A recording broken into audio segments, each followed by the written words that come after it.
Your Excellency, all is not well in the battlefield. A lot of catastrophe. Many lives are gone. Many people are weeping. They are going through a lot. They are in anguish. They are in pain. Their livelihood is gone. They don't know where the next meal will come from. Some are lying helpless, critically injured in the hospital. They are looking for someone to help them. Some have lost their family members. They cannot even trace them. The situation is so precarious. Initially, it is proven that this military exercise is not bringing forth the best result.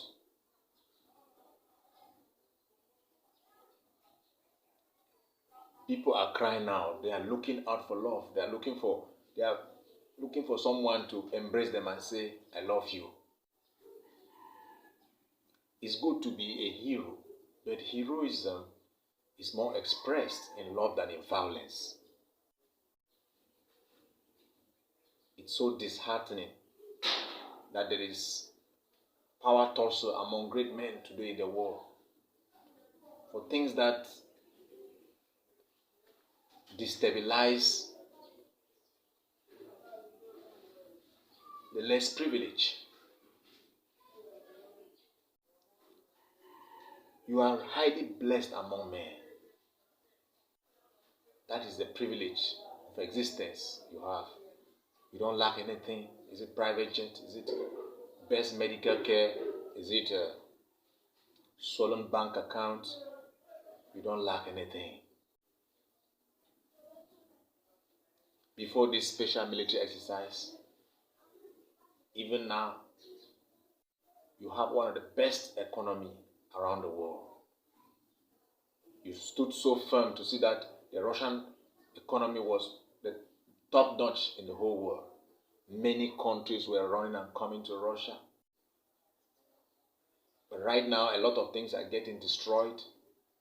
You also have sanctions, and other nations are worried. Things are getting devastated around the world. You are in isolation.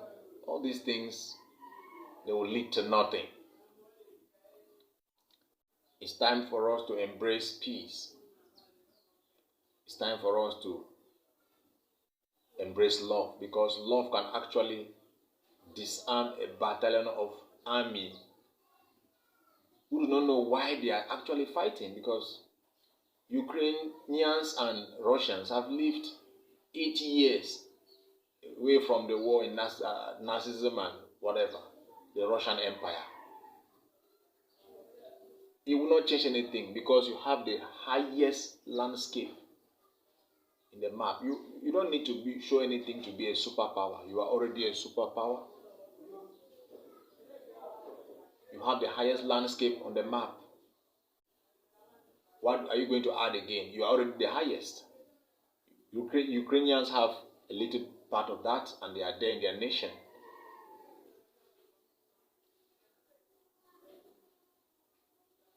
They are losing a lot of men in the battlefield.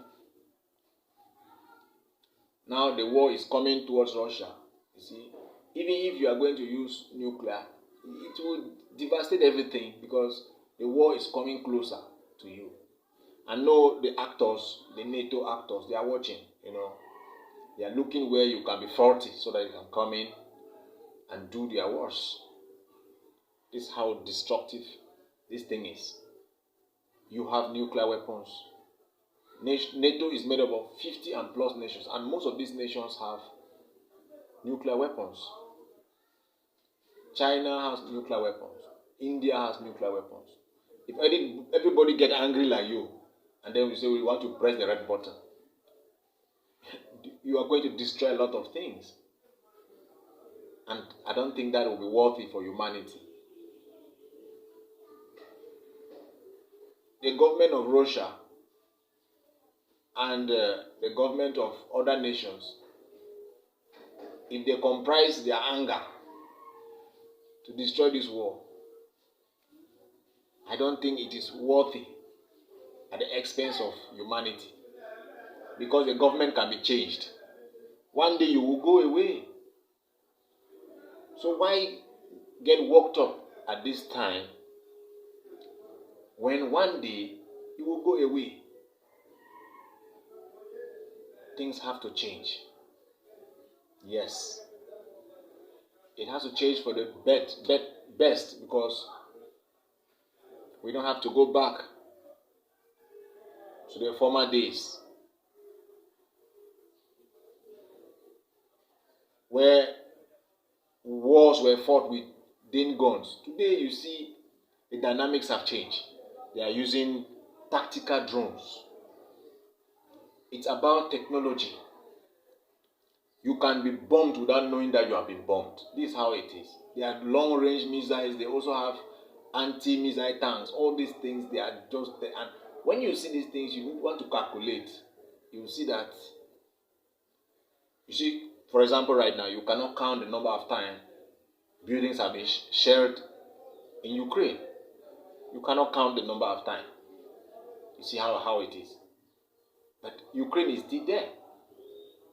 And they are still getting maximum support. The reason they are having maximum support is not because some people hate Russia. It's just because they are in the defensive side. And they have been telling them to respect the rules and regulations, not to do otherwise. And they are doing it. They are trying their best. So, dear sir, look, analyze everything. They have tried to come through arrest warrants. They have tried to come through many other means just to prove to you that this thing does not work. And you see that it's not working because you have lost a lot. Many lives have lost. There should be about 1 million people who have died in this thing. You know that the statistics cannot really bring them out. Because when you bomb a place, you cannot release, you don't know people who died there. The statistics are still kept secret. You know, and even if you destroy this, with the sanctions you are going on, the economic crisis, it will take so many years, you know, to rebuild Ukraine, what has been lost. And about 800 or going to $900 billion to reconstruct what has been destroyed. You see how this thing is too monotonous. So, dear sir, I think it will be advisable for you to look at this again. Revise it, revisit it, and withdraw. And I want to tell you, where you can be very, very strong, it is love. The world is looking for love. Everybody in this world is looking for love. Where we can find love, can find peace, we can sleep and get up well, we can go to our job sites. That is how it is. As I thank you very much for your collaboration. And I pray that may you actually make it. Thank you very much. Let everything come to an end. You see, the African leaders have come there. This is because Africa was one before. And then when colonialism came, Africa got divided. We have many heads of states. If these leaders too, they say they want to fight because one person says he is the leader of Africa. You see, other nations too, there were crises so many years that brought to the division of many nations. That made many nations to reaccord. You see, so that is how it is. We don't need to add anything again. Thank you very much.